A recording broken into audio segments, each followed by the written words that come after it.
கொல்லாபுரி அம்மன் கோயில் இது 100 ஆண்டு காலம் பழமை வாய்ந்த கோயில்.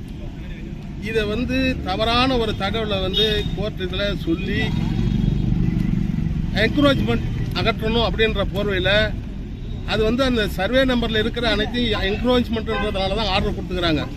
இவங்க ஒரே ஒரு கோயிலை மட்டும் கோயில் அது எந்த இதுலையும் மைண்ட் பண்ணல காட்டல. ஆனால் கோயில் அதுதான் ஆக்கிரமிப்பு அப்படின்ற மாதிரி எடுத்துட்டாங்க. ரோடுக்கும் கோயிலுக்கும் எந்த விதமான இடையூறும் கிடையாது, பொதுமக்களுக்கும் போக்குவரத்துக்கும் எந்த இடையூறும் கிடையாது. ஆனால் அந்த மைண்ட் பண்ணி அந்த ஆர்டரை காட்டுறாங்க, இதுதான் என்கரேஜ்மெண்ட்ன்றாங்க. என்கரேஜ்மெண்ட்னா கோயில்ன்றது அந்த ஆர்டர்லேயே இல்லை.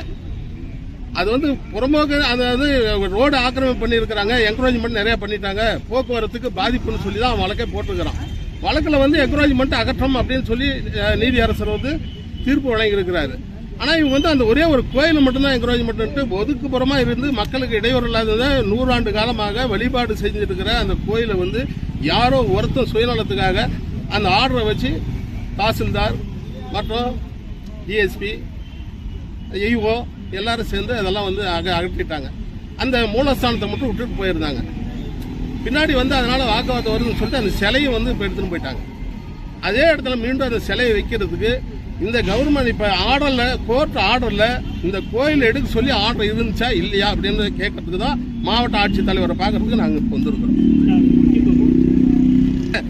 உள்நோக்கமாக எதுவும் இல்லை, ஒரு ஆள் பிழைக்கிறதுக்காக ஒரு ஊரே திரண்டு இன்னைக்கு வந்திருக்குது. இது 18 கிராமத்துக்கு சொந்தமான கோயில்.